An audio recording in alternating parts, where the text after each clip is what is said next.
मुअज़्ज़ज़ ख़वातीन व हज़रात, इस तरह की प्यारी प्यारी वीडियो देखने के लिए हमारे चैनल को सब्सक्राइब करें और बेल के आइकॉन को दबाएं ताकि आपको हमारी वीडियो सबसे पहले मिलती रहे। अस्सलामु अलैकुम दोस्तों, पेश खिदमत है काली आत्मा एपिसोड नंबर 18। फिर नहरा ने मुझ पर कब्ज़ा जमाना शुरू कर दिया। आज़ादी से मेरे पास बैठी रहती। हैरानकुन बात यह थी कि किसी ने उस पर कोई एतराज़ नहीं किया था। बंजारों का काम बहुत लंबा था। माधू लाल ने मुझे बता भी दिया था। एक दिन नहरा ने कहा, शरून, लगता है कि मुझे तुझसे प्रेम हो गया है। मैंने चौंक कर उसे देखा तो वह दोबारा बोली, हाँ, मैं तेरे बारे में ही सोचती रहती हूँ। मन चाहता है कि तेरे पास से ना हटूँ, तू हमेशा मेरे पास रहे। माधु महाराज को पता चल गया तो मेरी तबीयत आमादा थी। तो कह देना मुझसे ब्याह करेगा तो फिर हमारे यहाँ मनपसंद लड़के से ब्याह किया जा सकता है, उसके लिए कोई मना नहीं करता। वो मुझे अपने कबीले की रस्में बताती रही। फिर उसने मुझसे रातों को भी मिलना शुरू कर दिया। चोरों की तरह आती, मुझे जगाती और फिर कहीं दूर ले जाती। यहाँ हम सारी रात बातें करते रहते थे। ऐसी ही एक रात थी। हम दोनों एक टेले पर झाड़ियों की आड़ में बैठे हुए थे।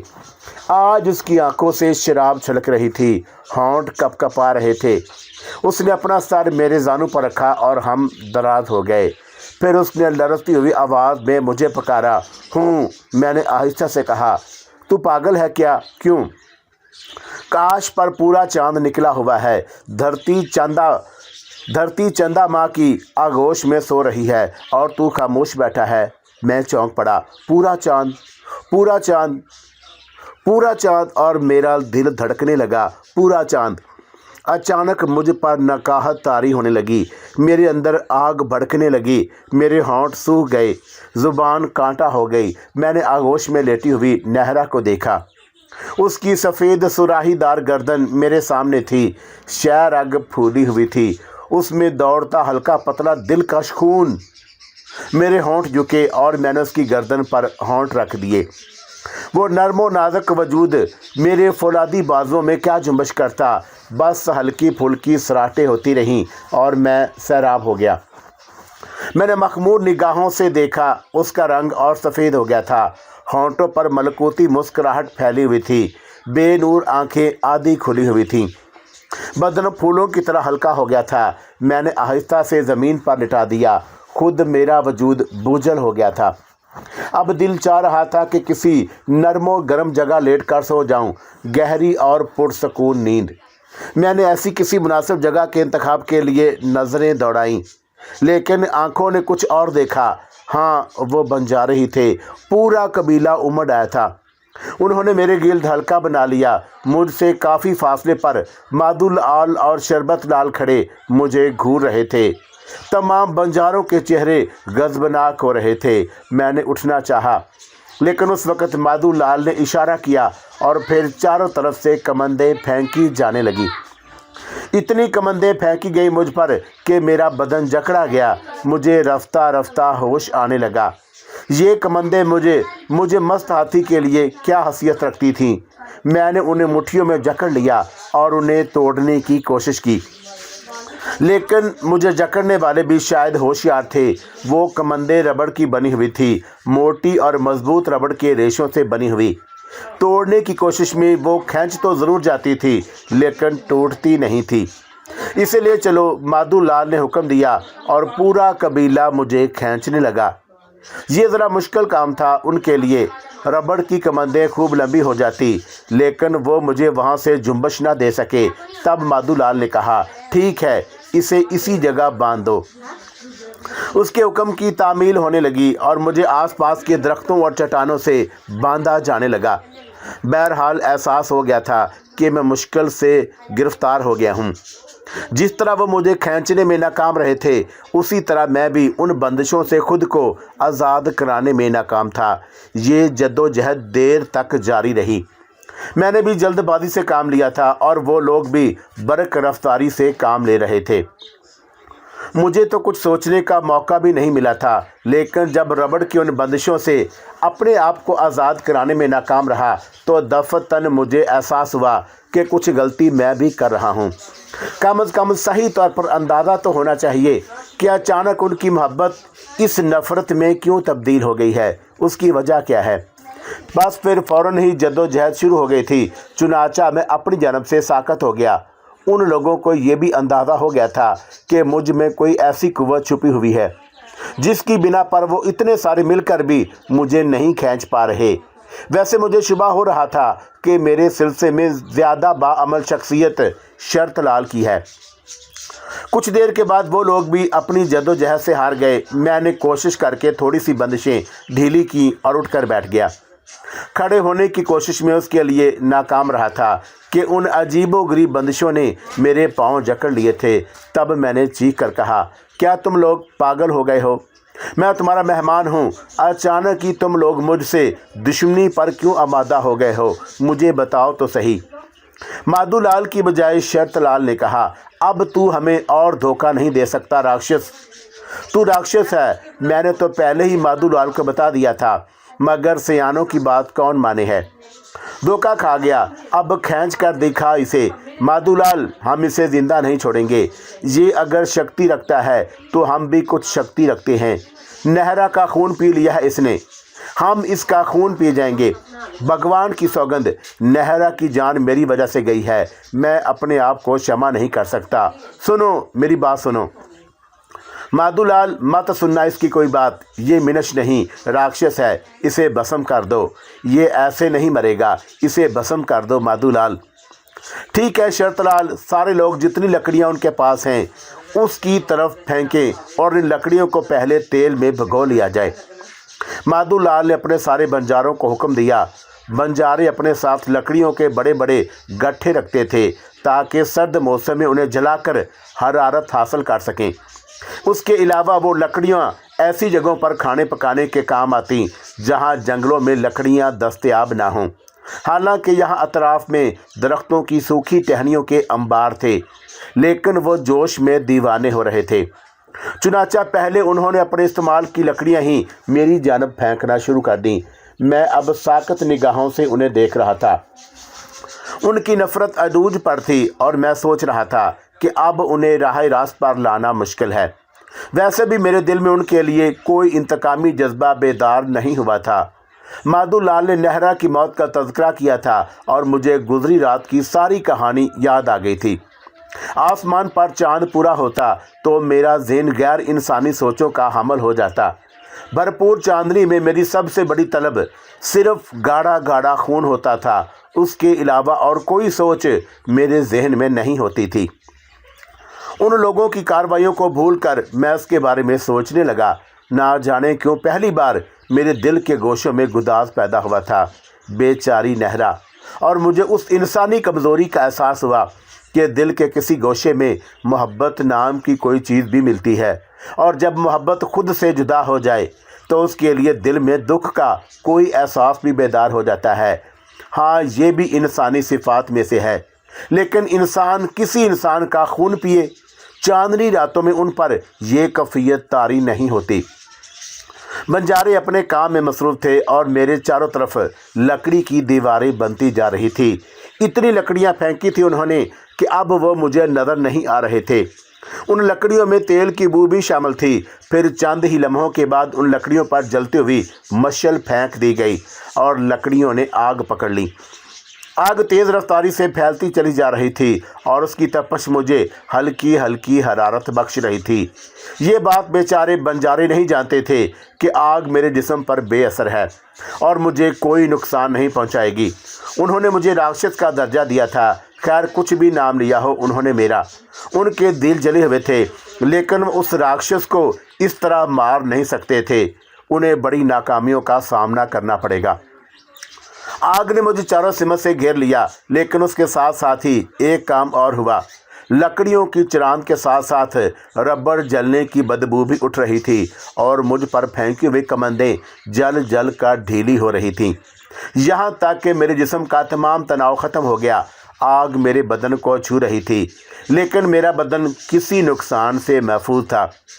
मैंने अपने ऊपर से तमाम कमंदों को साफ किया और आग में रास्ता तलाश करने लगा।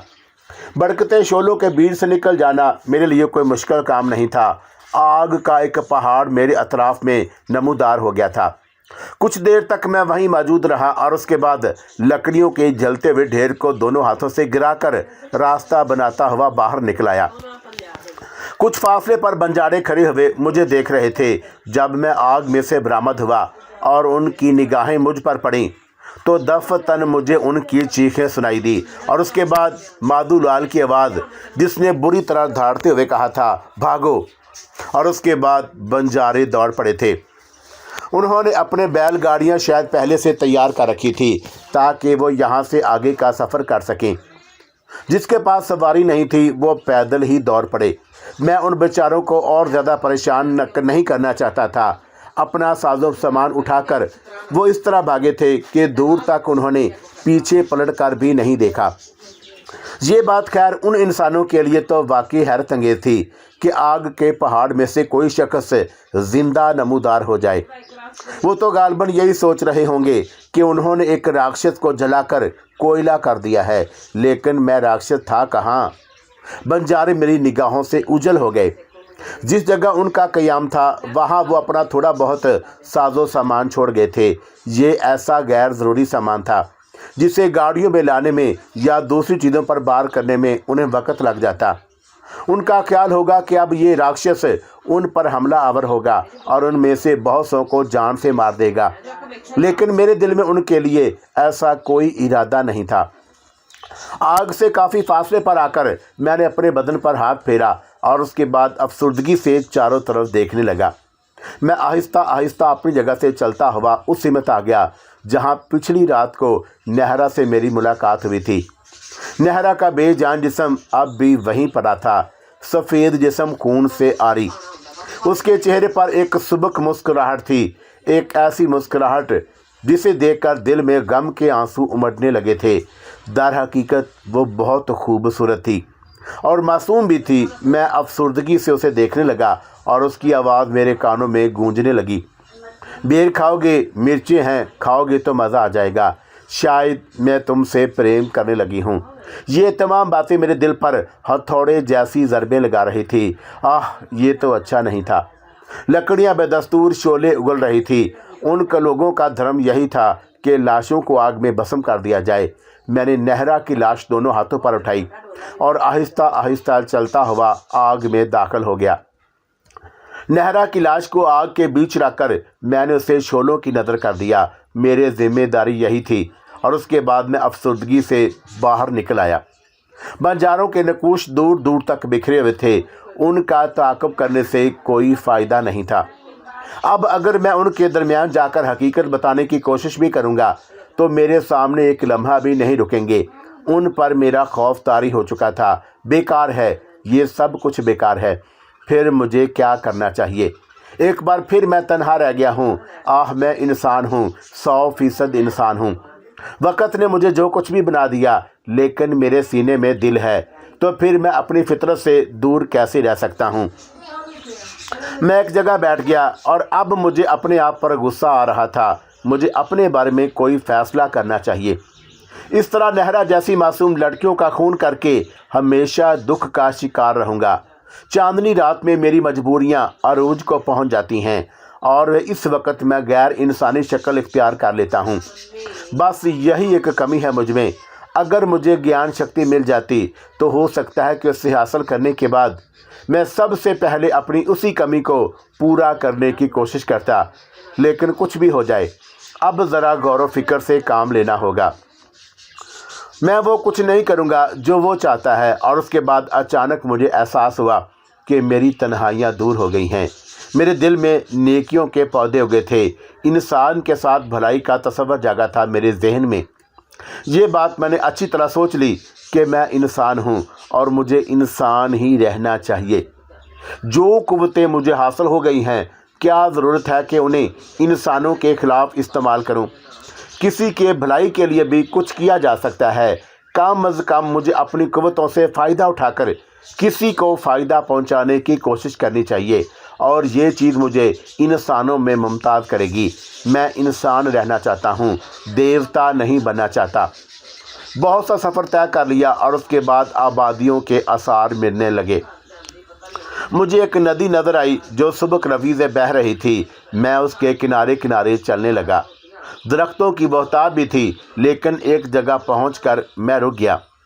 यहाँ मुझे एक इंसान नज़र आया था।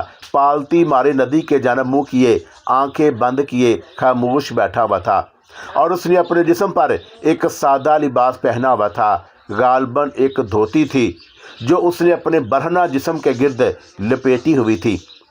मैंने करीब जाकर देखा और उसने अपने गिर्द गोल दायरा बनाया हुआ था। ना जाने वो क्या कर रहा था। तवील अरसे तक इंसानी आबादियों से दूर रहने की वजह से मुझे इंसानों के अमल से किसी कदर नावाकफियत हो गई थी, और मैं रफ्ता रफ्ता भूल गया था कि इंसान किस तरह ज़िंदगी गुजारते हैं।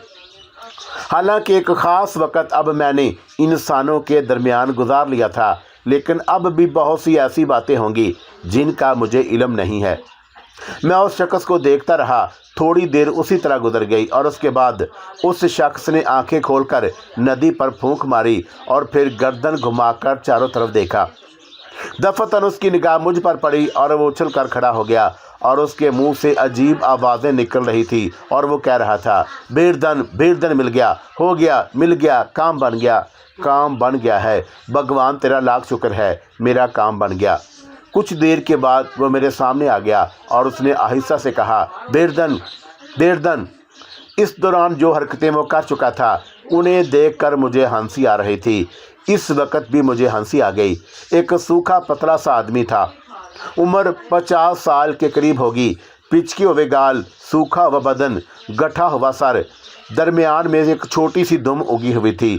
सफ़ेद धोती में मलबूस मेरे सामने खड़ा हुआ कांप रहा था, लेकिन कोशिश ये कर रहा था कि अपने आप को बहुत ज़्यादा दलेर साबित कर सके। मैंने नरम लहजे में उससे कहा, कौन हो तुम? तेरा मालिक, तेरा अन्नदाता, तेरा सरताज। उसने जवाब दिया, मेरा? हाँ, तू बेरदन है ना? अगर मैं बेरदन हूँ तो तुम मेरे मालिक कैसे हो गए? मैंने मुस्कुराते हुए सवाल किया। ले, झक मार रहे हैं हम 40 दिनों से यहाँ। अरे मंत्र पढ़ा है हमने, जाप किया है तेरे लिए, और अब हमसे कैसे नाक चढ़ाकर पूछ रहा है कि अगर मैं बेरदन हूँ तो तुम मेरे मालिक कैसे हो गए? अरे हम नहीं, तेरे मालिक तो और कौन है? मैं दिलचस्पी से उसकी बातें सुन रहा था, सोच रहा था और समझने की कोशिश कर रहा था, लेकिन बात मेरी समझ में नहीं आ सकी थी। वो मुझे अपनी छोटी छोटी आंखों से घूरता जा रहा था। नाम नहीं बताएगा अपना? मैंने मध्यम लहजे में कहा। कहा ना तेरे धर्म देवता हैं हम। नाम है हमारा धर्मदास। क्या समझा? धर्मदास? मैंने पूछा। तो और क्या झूठ कह रहे हैं? नहीं धर्मदास, असल में मैं तुमसे सारी मालूमात हासिल करना चाहता हूँ। क्या बेरदन के लिए ये ज़रूरी है? हाँ, मैंने दोबारा मुस्कुरा कर कहा। ठीक है, पर एक बात बता। जी महाराज। तू हमें धोखा तो नहीं देगा? बिल्कुल नहीं। हम पर वार तो नहीं करेगा? नहीं। दूसरी बात बता। जी महाराज। मैंने भी उसी अंदाज में कहा कि कोई सीधा साधा मासूम सा आदमी मालूम होता था, और उसकी बातें सुनकर मुझे लुत्फ़ आ रहा था। हम जो कुछ कहेंगे तू वही करेगा ना? हाँ, अगर कोई ऐसी वैसी बात है जिससे तेरा मन हमसे बिगड़ जाए तो हमें पहले ही बता दे। नहीं महाराज, ऐसी कोई बात नहीं है। इसका मतलब है कि तू हर जगह हमारा साथ देगा। बिल्कुल, मैं आपका साथ दूंगा महाराज। हे भगवान, तेरा शुक्र है। और वो एक बार फिर सजदे में गिर गया। मैं मुस्कुराती निगाहों से उसे देखता रहा। ना जाने क्या चक्कर है, ना जाने क्या किस्सा है। बहरतौर वो उसी तरह सजदे में गिरा रहा, और मैं दायरे से कुछ फासले पर पालती मार कर बैठ गया। कम से कम एक इंसान मिला था जहन को पुरसकून करने के लिए। अगर मैं उसी से राब्ता रखूं तो क्या बुरा है? ना जाने बेचारा क्या ओल फोल बक रहा है, ना जाने उसकी क्या मुश्किल थी। थोड़ी देर के बाद वह सजदे से उठा और उसने इस तरह चौंक कर मुझे देखा जैसे उससे बहुत बड़ी गलती हुई हो। मुझ पर से निगाहें हटाकर हो सकता था कि इस दौरान भाग ही जाता। फिर उसने मुझे देखकर सुकून का सांस लिया और आहिस्ता आहिस्ता चलता हुआ मेरे सामने आ गया। देखो बैर, हम तुझसे सब कुछ बोलेंगे, तू भी हमें सब कुछ सच सच बता दीजिए। देख, हम जो कुछ भी हैं तेरे अन्नदाता हैं, तेरे मालिक हैं। तू हमारा ख्याल रखेगा तो हम भी तेरा ख्याल रखेंगे। जो बातें तुझे बुरी लगे हमें बता दीजिए, बड़ी मुश्किल से हमने तुझे पाया है। आप बिल्कुल चिंता ना करें महाराज, आप जानते हैं कि मैं आपसे झूठ नहीं बोल सकता। मैंने कहा, वो तो है। अच्छा, तू क्या पूछना चाहता है हमसे? पहली बात तो ये है कि आप मुझे बताएं कि आप हैं कौन। अरे कहा ना, धर्मदास है नाम हमारा, मातली हैं, जात के तेली हैं हम।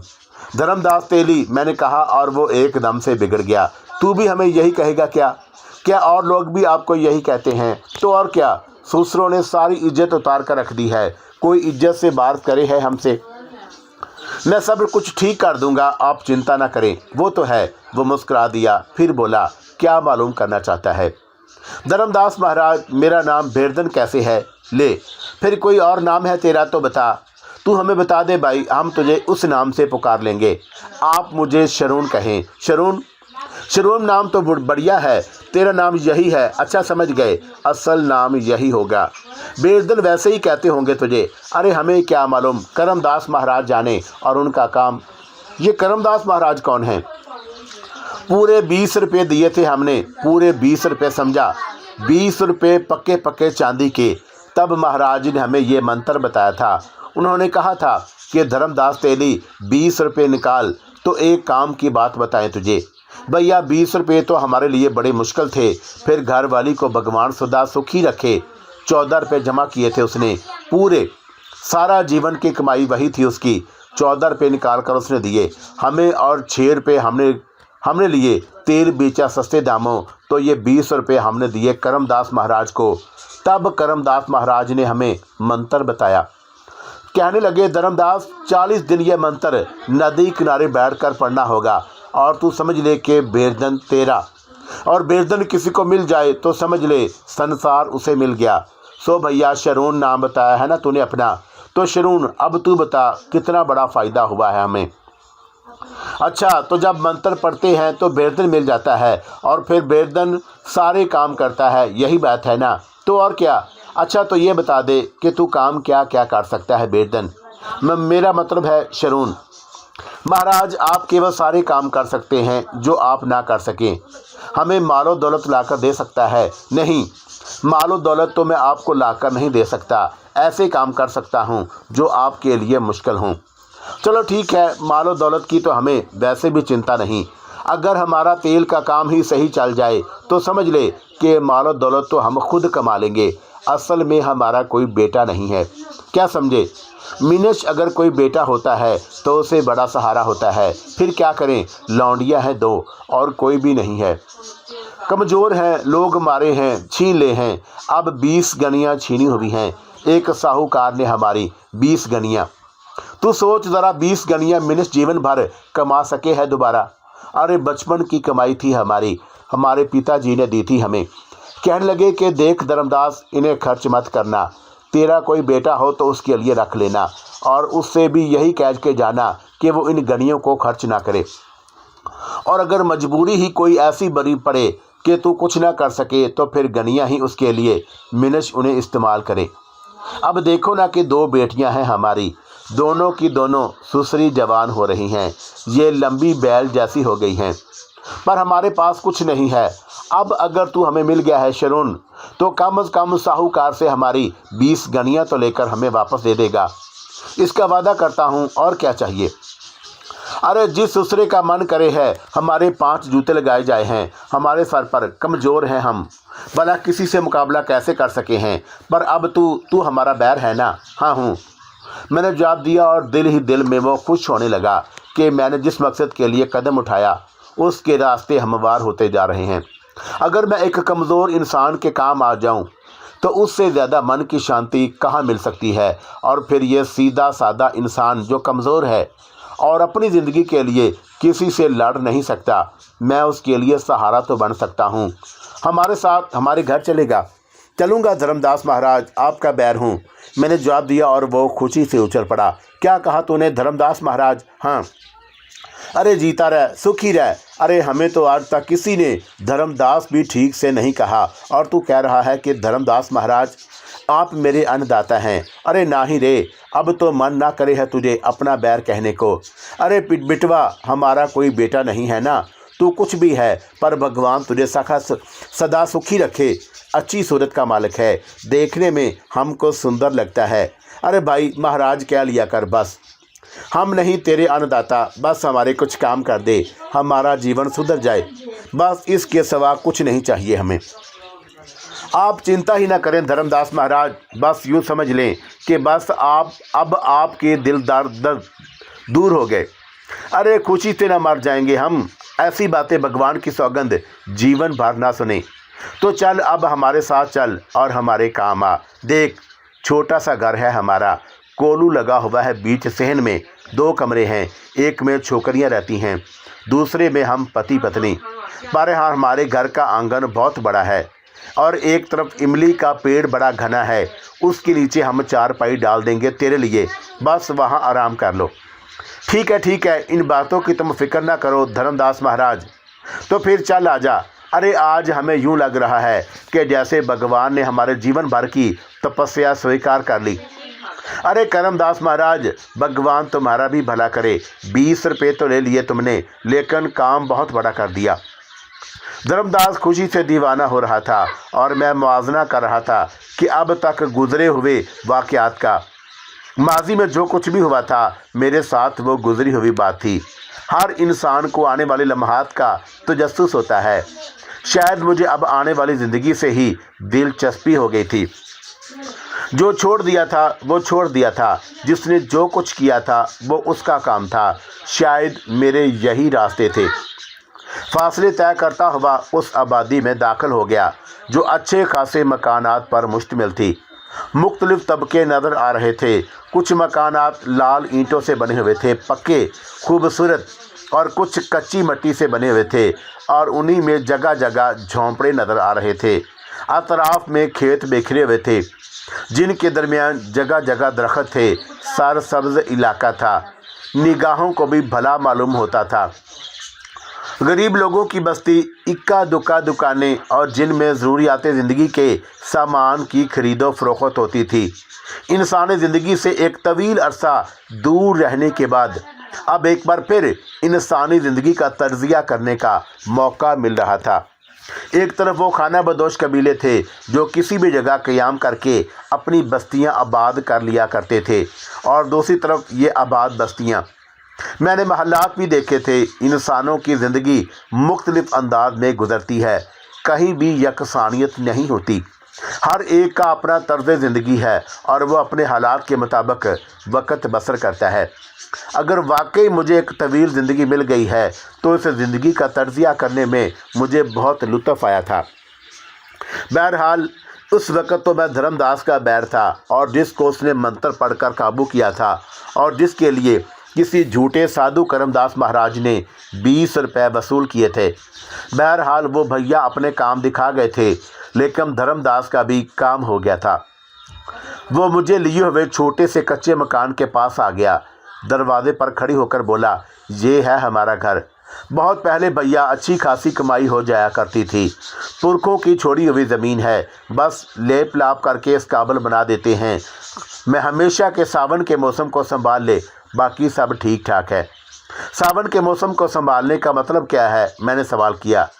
भैया जब बारिशें हो रही हों तो जड़ी लग जावे है, फिर गिरे हैं दीवारें, बस घर की दीवारें मजबूत होना तो समझ ले सब ठीक होता है। मैंने मुस्कुराकर गर्दन हिला दी। बड़ी अच्छी बात कहा गया था वो, और घर की दीवारें मजबूत हों तो सब ठीक होता है। वाकई बड़ा फ़लसफ़ियाना जुमला था। उसने दरवाजे की कुंडी खड़काई और एक मस्त शबाब ने दरवाज़ा खोला। लहंगा और चोली लपेटे हुए थी, सर पर ओढ़नी भी थी, चेहरा जैसे गुलाब की मानद खिला हुआ, बदन परवाज के लिए तैयार था। हसीन शुरदा सर, अपने आप से बेपरवाह मेहनतों का समर अपने वजूद में समाये हुए। पहले बाप को देखा, फिर मुझे, और फिर झजकते हुए अंदाज में पीछे हट गई। फिर धर्मदास ने कहा, आजा, ये कौशल है मेरी बेटी, इससे छोटी करना है। दोनों ही बड़ी नटखट हैं, देखने में तो लगी हैं सीधी सादी, पर भैया इनकी क्या बात करूं तुझसे, आफत की परकाल आए हैं, बड़े बड़े कान काटे हैं। कौशल ने कोई जवाब नहीं दिया। वापस पलटकर आहिस्ता आहिस्ता चलती हुई अंदर जाने लगी। मैंने घर को देखा, सामने रसोई बनी हुई थी। दूसरी ज़रूरियात के भी छोटे छोटे हिस्से थे और दो कमरे वसीओ अरीज सहन, जिसके बीचों बीच एक ख़ास किस्म की चीज़ पड़ी हुई थी। गालबन उसे ही ये शख्स कोलू कहता था। बहरहाल इमली का वो दरख्त जिसका उसने हवाला दिया था इतनी वसतें रखता था कि मैं आराम से उसके नीचे ज़िंदगी गुजार सकूं। और फिर ज़िंदगी गुजारने का तो कोई तसव्वुर भी नहीं था मेरे जहन में। बात तो सिर्फ इतनी सी थी कि मुझे थोड़ा सा वक्त गुजार कर धर्मदास तेली के मामलात को सुधारना था, और मैं ये समझता था कि ये भी मेरी ज़िंदगी का खासा दिलचस्प तजर्बा होगा। कौशल अंदर चली गई। थोड़ी देर के बाद एक उम्र रसीदा औरत, जिसके चेहरे मोहरे से ही अंदाज़ा होता था कि धर्मदास की बीवी है, हाथ में झाड़ू लिए बाहर आ गई। आंखें कहर बरसा रही थी। मुझे देखा और फिर धर्मदास को देखा और अजीब से लहजे में बोली, आज जल्दी कैसे आ मरे? अरे अरे ऐसी बातें करती हैं पूरन, और वो भी हाँ हाँ, कौन है ये महाराज, कौन महाशय है? अरे अरे तुझे लड़ने के सिवा कुछ और भी आवे है।